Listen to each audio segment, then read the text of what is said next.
Hey girl, hey, welcome back to my channel. It's your girl Misha. Thank you guys for joining me yet again for another review. We are back with a brand new review for Married at First Sight, Season 18, Episode 12. If you are new here, then welcome. I give lighthearted reviews with a little bit of laughter and a little bit of shade and a whole lot of detail.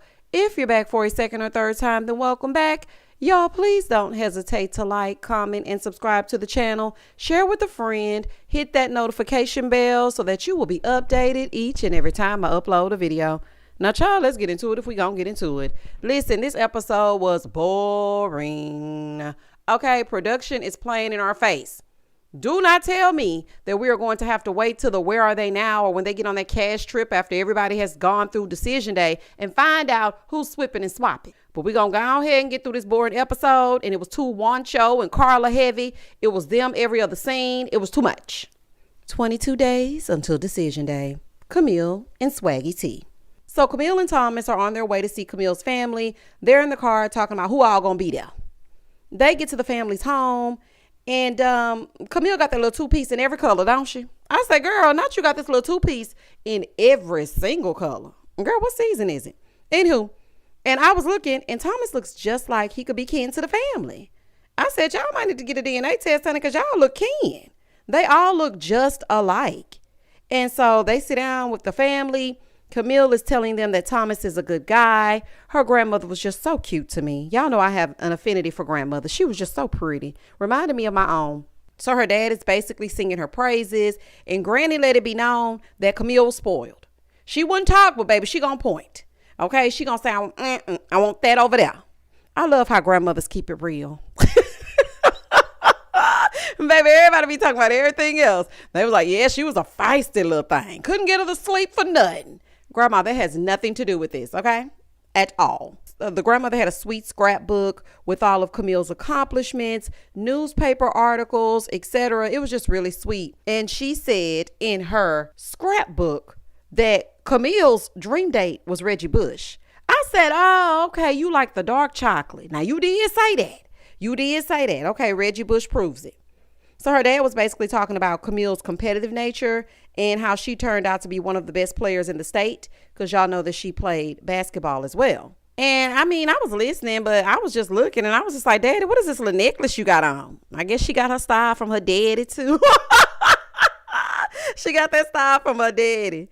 Now, I do think Camille's family was lovely. I do think they were. And it seems like Thomas will fit in nicely and everything's all good. Ikechi and MM. So he's dreading moving back in with MM. Sir, if you don't want to, then don't. He said he was okay with it at first, but now he's second guessing it. He doesn't want to leave his peace. Sir, they should have never suggested that to begin with. You two are too volatile. Well, let me just say you're too volatile. Not MM. She's perfectly damn fine. But you ain't got the sense God gave a goose. So if you don't want to dot the door, then don't dot the damn door. David and Michelle. So baby, they on their way to see her family, right?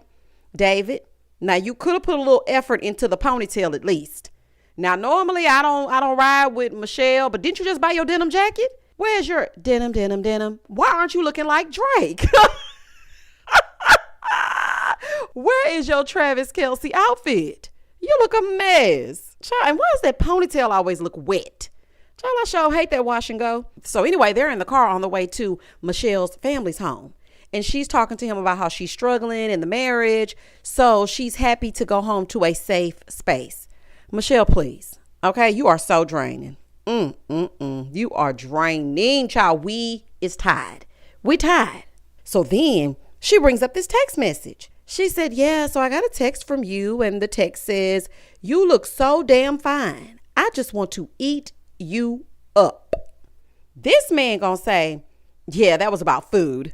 You know, my cousin, she sent me, I seen the picture that my cousin sent me and I said, I want to eat you up. The food looks so fine.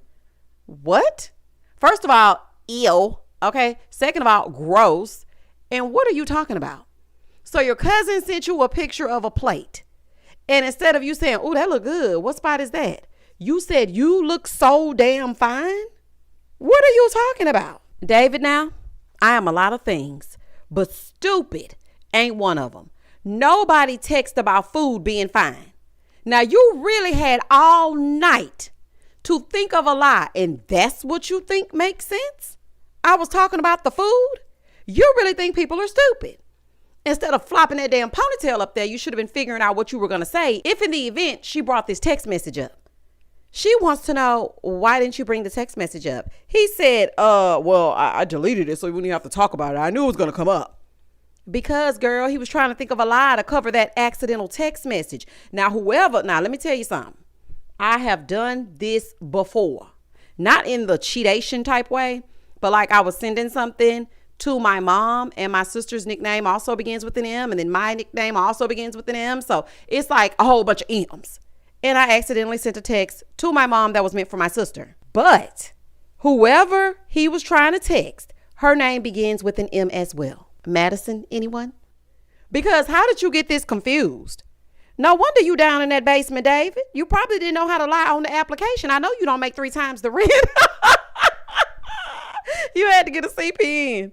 Oh, child, I'm not finna play with David. I really am not, sir. That was the dumbest excuse that I have ever heard. You should have just said, listen, you didn't want me, so I slid in somebody else's messages. What is the issue?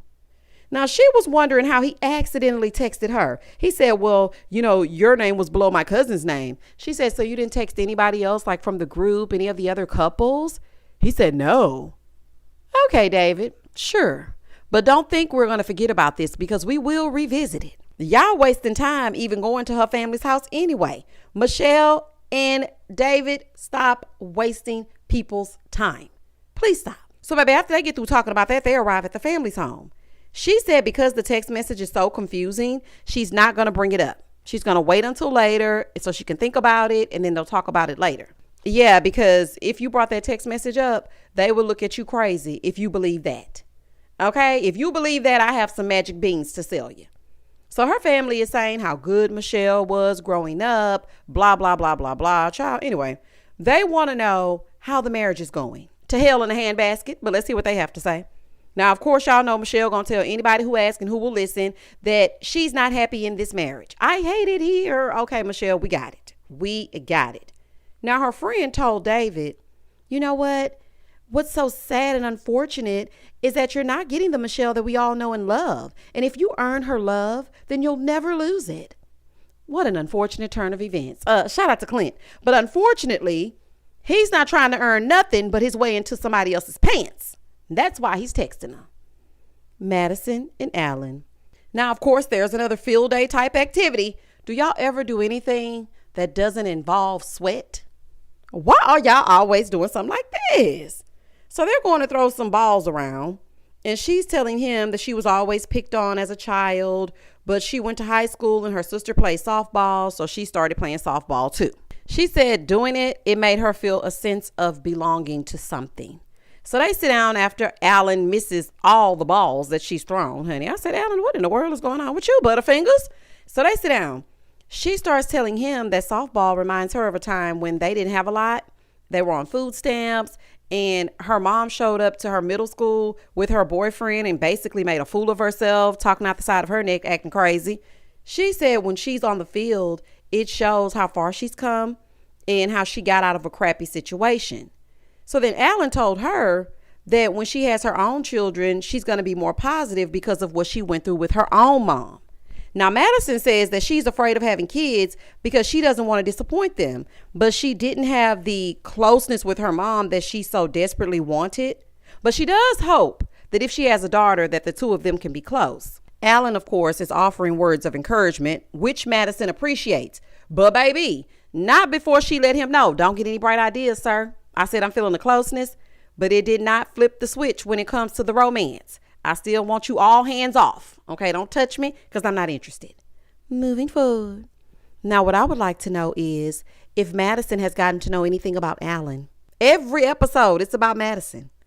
And I feel like this was a very real conversation that they had, but I do feel like there's a lot to unpack. Maybe Madison needs to seek some counseling to try to help navigate her feelings about her relationship with her mother, because this just does not seem healthy, especially if you think you're going to carry that baggage into parenthood. And she said it's brought her closer to Alan, but we all know that they're going to end up nothing more than friends. Now, I would be shocked if it's anything more, I can see them going to lunch and shopping so he can watch her try on clothes and whatnot. But she is not ready, and he's never getting out of the friend zone. So that's just that on that. Ikechi and MM. So he's happily going to work out with his male friend, and they're walking through the door, right? He gonna say, age before beauty.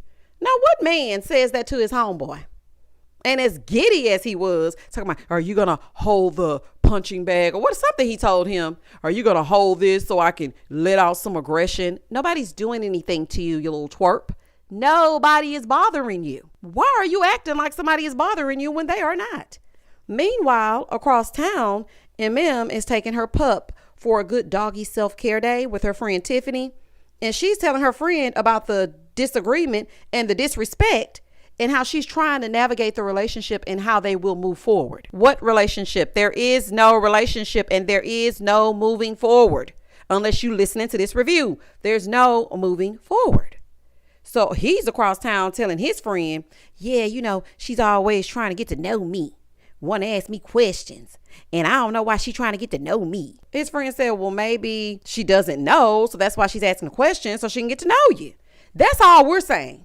Anybody with common sense would figure that out. He said he wants to show her who he is as opposed to telling her who he is. Then he gives this whack example of how frustrating all the questions are.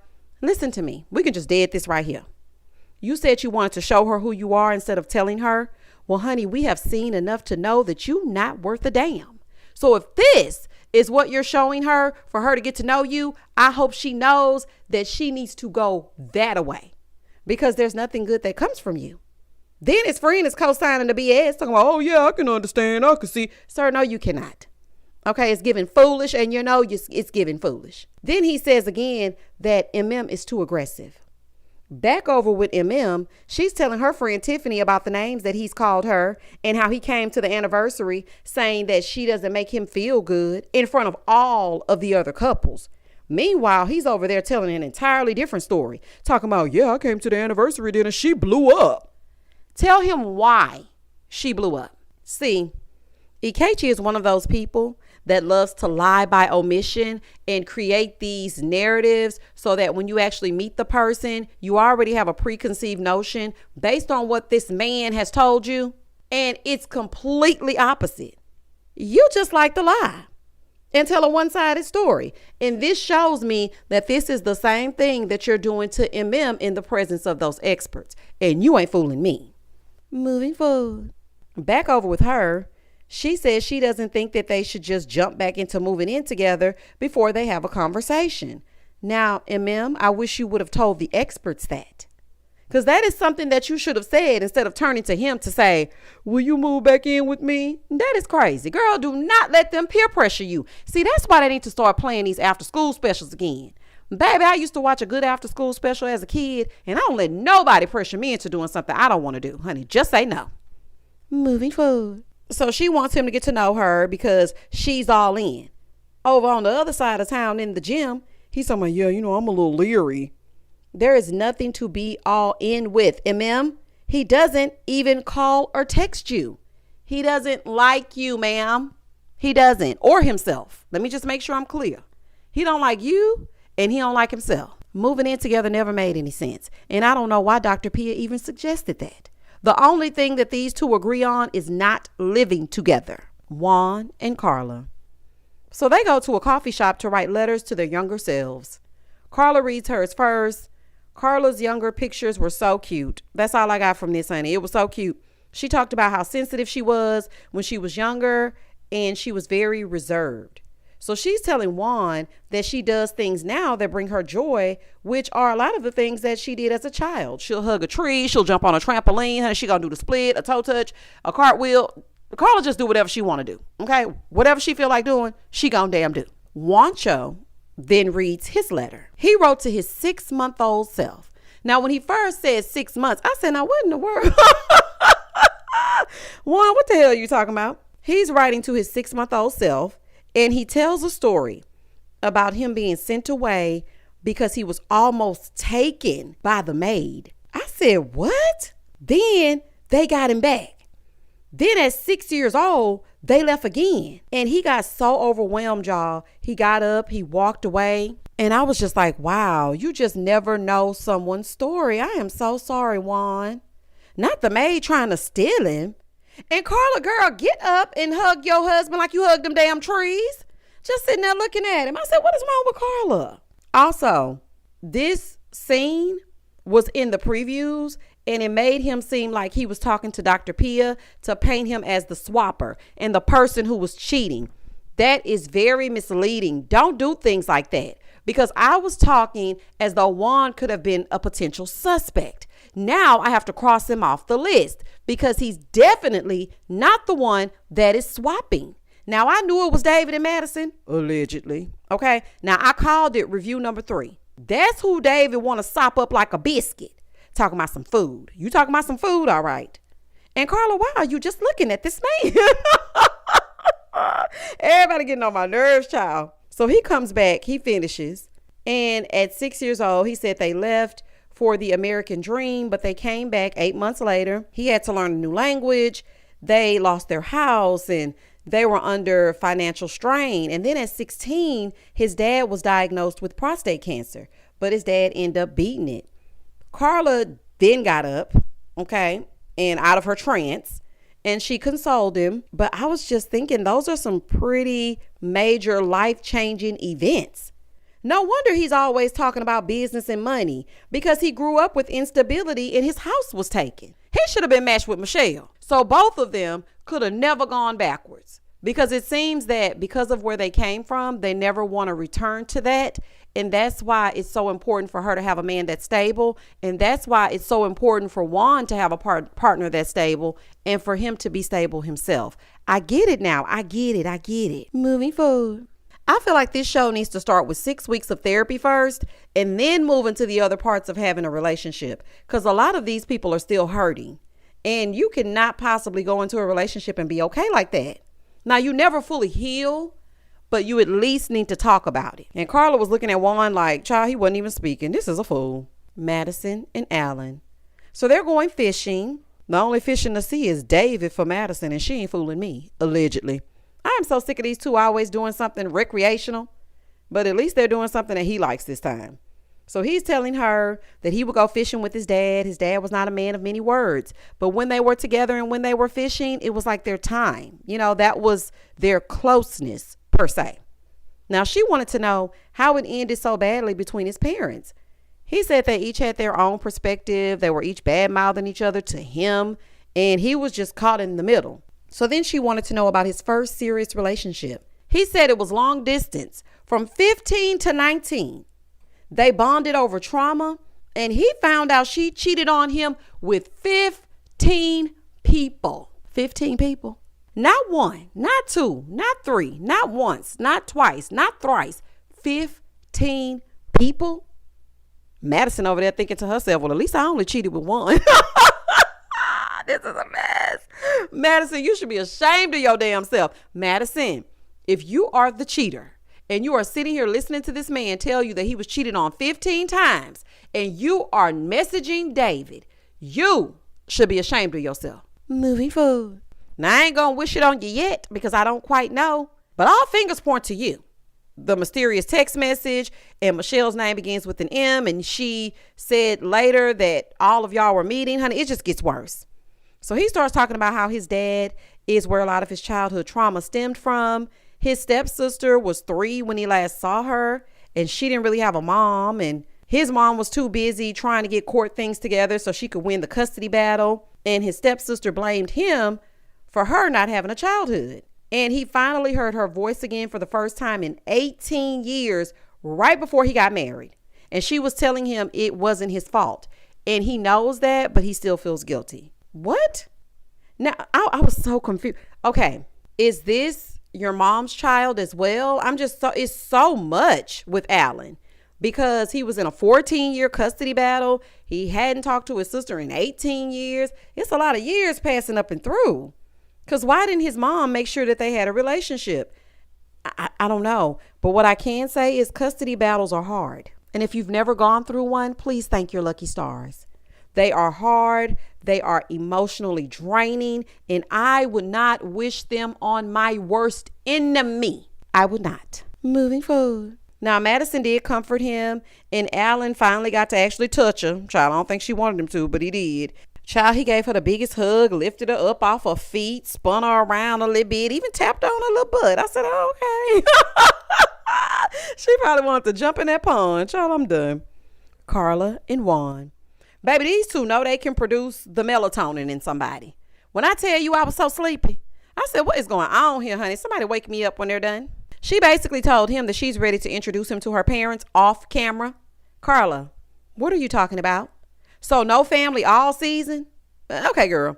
Now, side note, your hair was very pretty in this scene. I have a wig that looked just like that, honey. It's for vacations only. I just wanted to tell you that your wig, I'm sorry, not your wig, that your hair was cute. Now, that's neither here nor there. That's just a side note. Camille and Thomas. So they're on their way to see his birth mother. Thomas said he's known her for only 7 years. And I said, wow, that's still very new.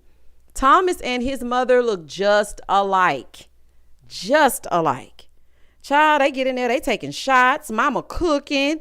Baby, mama look like she have a good time. You know how you can just tell those people who have that personality where you go to their house and baby, they got the music on, they're dancing. They're so friendly, so organic, so authentic. That seems like his mom. She get down. Do you hear me? I love a good time person. So she told Camille that the reason why she gave up her sons was because she was young. She had their sister at 16 and she knew that she could not take care of 3 kids. So a lady at her job knew a woman who worked in adoption. So she did what she thought was right, but it really hurt her to let them go. And I was like, oh man, it's a really selfless act to know that you cannot properly provide for your children, so you give them a fighting chance. And that was big, especially at such a young age, because, you know, you try to make a go of it and then you struggle and they have to grow up with you struggling. So I'm happy that she did that for them. Now, Thomas did tell her that he doesn't have any hard feelings because he grew up with a great family. Thomas is such a sweet man. This scene was really touching, and I can tell that he's accepted his mom despite anything else. I really can. And I wonder how his other mom feels, because I felt a little tension on the wedding day, but maybe that's just me. I can tell, though, that his birth mother is a nice woman. I can tell. Moving forward. I enjoyed seeing Camille getting to meet her, and I'm happy Thomas is now acquainted with her as well. Mama, I have to just say this too. Baby, that food looked awesome. I said, make me a plate, honey, and I don't eat from everybody. Now, I hope Camille is serious about Thomas because he's definitely all in. Camille, girl, you better do the right thing on decision day. Girl, don't play. Carla and Juan. He's going to meet her family. We aren't invited. Ikechi and MM. Now, he done showed up at the shared apartment after receiving a text from MM that they needed to talk. He comes over and tells her, so I think we need to take a step back and get to know each other because I don't really want to detest you. Because being around you gives me anxiety. It actually makes me uncomfortable. I hate it. He was just really going all in. I said, not detest. Baby, that is such a strong SAT word. You detest her? MM, I am so happy that you didn't take the bait. He came over there strictly to upset you and make you feel away. You detest her? What are you even talking about? You are such a drama queen. And yes, I said drama queen. She said, it's okay, because I was thinking the exact same thing. I think that we need to take some time apart and I'm falling back. So the ball is in your court. She told him, I want to see effort towards communication. He said, okay, I'm going to give the effort. I'm going to reach out because I've already been doing that. Have I not? She said, you have not. Okay, I was texting you for a week straight with no response. That was your first mistake. You got 1 day to not respond. At the end of the 1 day, should the sun rise and I do not see a notification with a text from you, and I know that you are alive and well, I'm deleting you from my contacts. Like, I'm not going to sit there and be texting you for a week. A week? Girl, that's crazy. Now, he doesn't want to talk about it, but she does. She told him that just feels dismissive and it hurts my feelings. He gonna say, well, I apologize if I hurt your feelings. She said, no, Ikechi, I'm telling you, you hurt my feelings. You did hurt my feelings. It's not if. He starts going on and on saying, well, you want me to respond when you want me to respond, but that's not me. And if I ask for space and time, it's on my time. It's not on yours. She told him that's okay. Okay. But do you think that that's beneficial for a healthy relationship? He said, do you think this relationship is healthy? Everybody knows it's not healthy. Your communication style is not either. So then he gonna tell her leave the past in the past. This jerkwad is still the same backpack toting narcissist he was when he called you an a-hole, He has not changed. I don't care where he sleeps at night. He has not changed. He keeps telling her the way he feels is how he feels, and she needs to let the past be the past. She told him, listen, all I'm saying to you is I will not be communicating. If you don't reach out to me, then you won't hear from me. So then he gets up to go get some water. His communication is that of a 16-year-old boy. That's how my high school boyfriends used to act. One in particular acted just like him. I really hope that he's grown, okay, and didn't just get tall. I hope he grew the hell up. And Ikechi acts just like him. You need to grow up and take some accountability for your actions. I mean, you apologized to her, but you really didn't mean it. You need to learn to have the hard conversations. But then again, he don't like her, so whatever. The way that I would have spazzed out, baby, MM is so patient. He got up to get a drink of water, baby. He wouldn't put a drop of agua down his throat in my place. Okay, since you don't live here, don't drink nothing. Swallow your spit and drink it on the way out. And now you mad because she said that she's no longer chasing you. See, you wanted her to continue to chase behind you so you could continue to call her aggressive. And she's too much and she's all over me. So now she's falling back. So now you got to get up and go get a drink of water. You said you wanted her to back off, so back off she has. He then tells her, well, I'm going to reach out. But, your assertion doesn't make me want to do it. Boy, F you. Then he tells her that they're going to leave the past in the past, and he left a few things there. Talking about, I left some things. I'm going to go ahead and get those. Take those dusty shirts and bounce. Moving forward. So in the confessional, she did say she stopped calling him her husband because she came in way too hot, and she started treating him like a husband, and he's not on the same page. So she's going to treat him like a man that wants to date her. And she lets men that want to date her pursue her.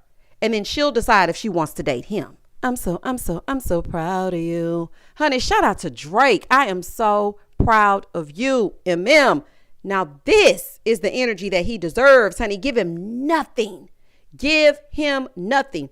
I would never give him that energy. He wanted to get a rise out of you, grabbing those two little shirts all slow and ever so. Sir, grab it. Hurry up. Take your raggedy air fryer with you too. Grab the shirts and that raggedy air fryer. Them pissed me off. Michelle and David. So she's meeting with her friend for dinner. And she's actually saying nice things about David for once. Honey, I guess that text message done spooked her. You hear me? So her friend wanted to know if David does sexy things. She said, girl, speaking of sexy, tell me why he sent me this text message. And it was weird. Okay. And then he told me this weird lie about it being about the food. So the friend was like, girl, that don't make no sense. Now, she knew that he had accidentally texted her and the message was not meant for her. She wanted to know if he texted any of the other couples because he had met the couples that same night. So it didn't make sense for him to lie and say that he didn't text anybody else before her because the message was sent at around 9 p.m. I said, oh, baby, that's definitely Madison. Baby, the M's got mixed up. The M's got mixed up. So she's asking her friend, she's like, what do you think I should do? Should I ask him to show me the receipts? Like, what should I do? Her friend said, yeah, you should call him out on it. I mean, this is the thing. Michelle has been team too much for the entire season, but also I know that people have fallen in love with David, but we're not going to act like David is a catch. Okay. And she's all wrong about him because she is not. David is all the way wrong for pretending to be the nice guy that is trying all he can and then secretly sexting another wife. That is low down. And Alan doesn't deserve that. Mind y'all, I said Alan, okay? Michelle, listen, girl, don't forget that you don't like David. Okay, you don't like his mere existence. Don't forget it. 19 days until decision day. Madison and Alan. Madison is actually wearing jeans. I cannot believe it. So, baby, they having lunch and they're doing these letters. Alan reads his first. He wrote it to his 12-year-old self because he didn't have very high self-esteem when he was a teenager. And she noticed that he mentioned something about his masculinity. He said he mentioned that because he had a lot of female influence growing up, even though he was raised with his dad being involved. Still, Madison reads hers next, and it was about her grandmother passing in a tragic car accident, which I'm so sorry. I really am. My condolences. Her grandmother was very special to her because she raised her when her mother dropped the ball. So that's someone that's near and dear to her. I mean, I really don't have much to add. It's just sad all the way around. Juan and Carla. They met up with her cousins and her friends. Nothing to see here. David and Michelle. So she's ready to confront him about this text message, honey. But he wants to read a letter. Sir, no, we will be reading that text message. We will not be reading a letter to your younger self. Your younger self was whatever age you were when you sent that text. Okay, let's get into it. So he repeated the same lie. David, what is going on? Where is cousin Denise? We need to get down to this. He said, yeah, well, that's how me and my cousin text. She said, well, that's not normally how you talk about food. Well, that's how we get down. That's how we talk about food. So then he starts getting defensive. She said, well, let me see the photo. You want to see the photo? Yeah, let's see the photo, buddy. Okay, move your ponytail back so that you can see. Open up your phone and let's see the photo. Baby, there is no photo. Okay, because it's a lie. The lie detector test determined that was a lie. David, listen, just keep it real. She has dogged you for months and you stayed calm. Now you getting hype? This how I know you lying. Michelle has been so rude to you, it is ridiculous, and anybody else would have been gone off. But you stayed the course. And now that you've been caught with this accidental text message, now you're getting defensive? So she was like, have you been texting other women since we've been married? Baby, David been texting everybody, including the exes. So then she starts giving him the third degree. She said, what place was it? I don't know what place it was. What kind of food was it? I don't know. Chinatown, China, dumplings, something exotic. Dumplings are something exotic? Say, what now? Child, and again, that's why you down there in that basement. She said, what color was the plate? He said the plate was white. Normally the damn plates are white, David. David, don't piss me off. Now, you know them plates are always white. She said, what was your cousin wearing? I don't know. I wasn't looking at my cousin. Well, obviously you were, because you said she was so fine that you wanted to eat it up or something. Whatever you're saying, it was weird. And you shouldn't have even used your cousin. You should have said I was talking to one of my friends and, the picture came through, and you don't even have a picture to produce. But you pulled out your phone like you were about to show a picture. David, please. Well, I mean, I'm not. She's sitting there smiling. You can smile all you want to. I'm telling you the truth. You are not. Okay? You are not. So then she wanted to know, who have you been texting, David? Well, Danielle. She's one of my exes from Tinder. Okay? We got some coffee. Jackie O. Roxy, that's another Tinder date. And she said, that's not okay. He said, well, you didn't establish that. We didn't establish those kinds of things. David, every single scene that you are in, you are telling this woman that you are all in, despite how she's been treating you. So for you to say that y'all have not established that is nuts. Okay, that is nuts. He said he's friends with all of his exes. And apparently they all on Tinder, child. Now, she told him that looks bad and he's married and he shouldn't be sexting and dating other women. Listen to me. Y'all can say what you want, but this is a character flaw. I am no Michelle fan. I'm not. And she doesn't really care. It's her ego that's speaking. Michelle feels slighted because how dare you sit and text another woman even though you know I don't want you. And David could have kept it real by saying, listen, you don't want me. And I felt unwanted, so I ran to the arms of someone who wanted me. Okay, and I'm sorry that I accidentally sent you that text. Neither one of y'all are keeping it real, but that is a character flaw, David. It is. You did not have to lie. There could have been a conversation about how you felt dismissed this whole time. So now you're texting other women. I don't want no man that's going to be sitting up lying to my face talking about some food. Because if you do that to her, you're going to do it to somebody else. If in the event that Michelle didn't behave the way that she did, would y'all be okay with this? It's clear that he's lying. And lying in any relationship when you're pretending to be the good guy is not okay. So now she's in a confessional talking about her feelings are hurt. Girl, goodbye and good night. And that was the end of the episode. Girl, your feelings are not hurt. Your ego is hurt. That's what's hurt. Because you're looking like, what? This whole time I thought you were buying the denim jacket for me. And now you want to kiss someone else and you want to text someone else? That's crazy. Both of y'all got some work to do, and that's just that on that. Y'all comment down below. Tell me exactly what you thought about this episode. It was boring, but I brought you all the details. Comment down below and I'm going to comment back. Oh, we may or may not have our live this Thursday simply because I have a lot going on and this episode really didn't give much to talk about. So we shall see. Okay, we shall see. I will keep you posted. Check the community tab for any updates. Please don't hesitate to like, comment, and subscribe to the channel. And as always, stay safe, stay blessed, spread love, not germs. Peace.